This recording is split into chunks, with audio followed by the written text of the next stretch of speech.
The main character now finds herself at the region volcanic landscape and flowing magma. She almost got fire in her buttocks after one of her webs gets lit. Then an unknown monster appears before her, but with the use of her leveled up appraisal, she easily knows its stats right away, and the monsters living here are resistant to fire. The creature attacks with a fire spit, then the spider counter-attacks with her web, but it got caught again with fire and she panics. After a while, she finds refuge in a different part of the cave where she contemplates about her disadvantages with such hostile terrains a while ago. She thinks of other ways on getting to the upper stratum without going through the magma region, but for now she will just focus on leveling up so that she can evolve again.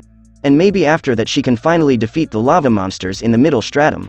She gets some rest for that night, and after waking up she noticed that she leveled up, now having 3 digits in her stats. That makes a huge difference from before.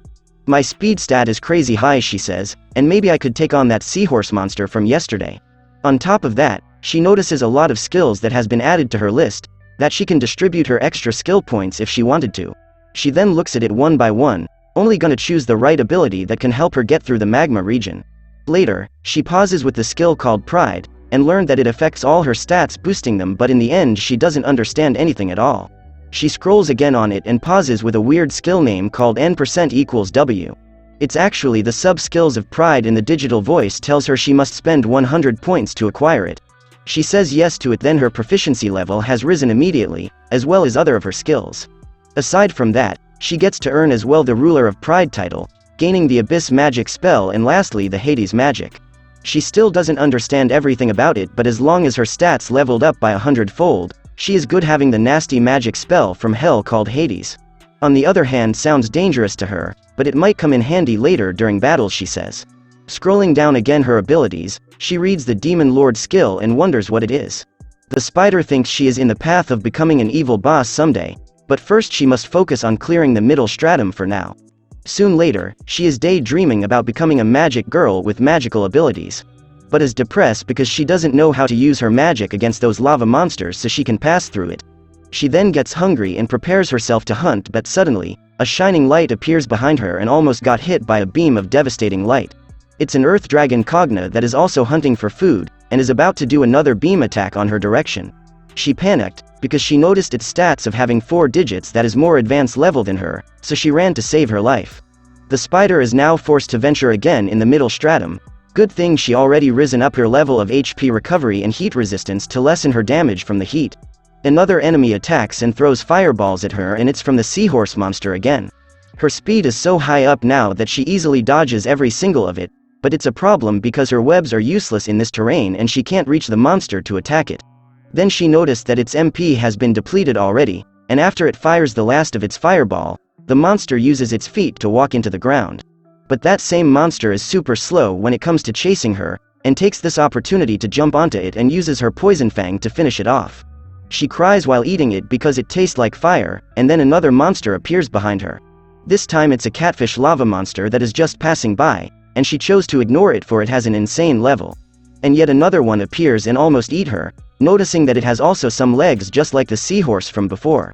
Right now she's surrounded by these two. She's desperate, so she uses her web even though knowing it will get burned. Her weapon didn't hold up that long as her buttocks got lit on fire. But because of her new skill of coating her webs with poison, she managed to damage some HP points to that monster. It then opened its wide mouth and the spider take this chance to shoot it with her poison synthesis. It inflicts much more damage to it than she imagines, as the catfish struggles to stand on its 4 feet due to the deadly spider venom. After seeing what happened to its comrade, the other monster retreated to the lava. As she now approaches another lava nearby, a frightening creature appears before her, and this time it's an eel monster with a very high level. She paused for a bit and then realized that she now have foresight, which makes her see a bit of the future on what the monster will do.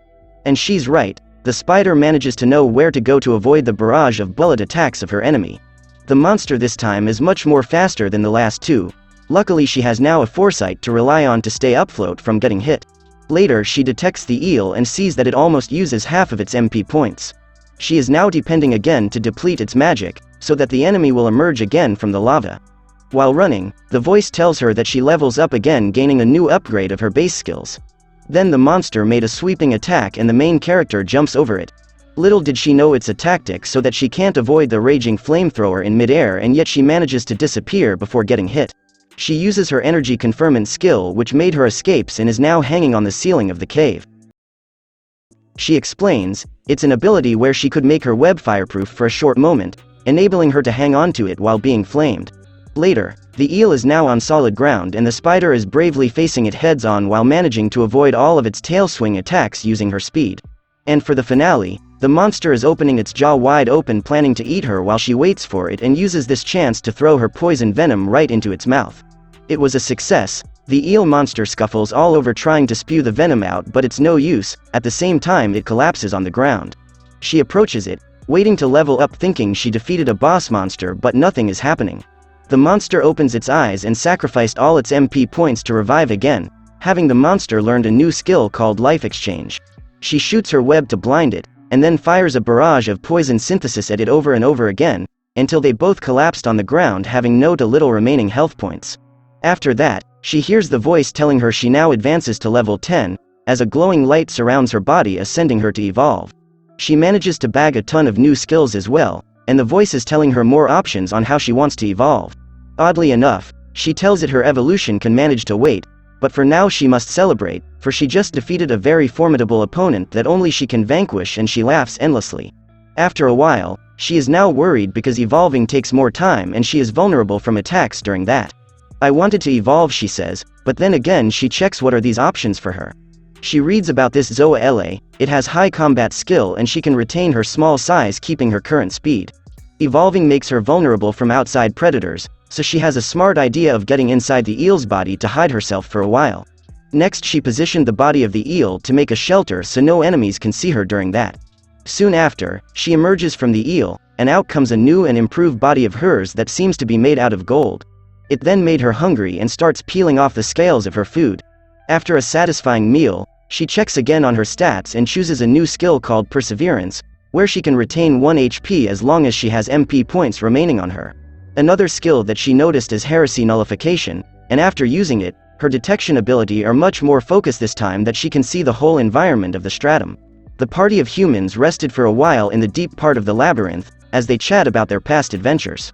The hero named Julius heard a voice, and out comes 3 greater Taratects in the shadows that is bigger than them. Behind these 3 monsters is the one that they're after. It is called the Nightmare's Vestige, born from the nightmare of the labyrinth. It quickly disappears, and Julius is fast enough to save the girl beside him. The men tried their best to subjugate it, but the white monster is as fast on the ceiling as it was on the ground. Julius, on the other hand, is doing a great job eliminating the other fearsome monsters. While the white spider is very nimble, they can't even land a hit on that thing. On top of that, the hero uses his magic, but the enemy just made it disappear into thin air, in which surprises him.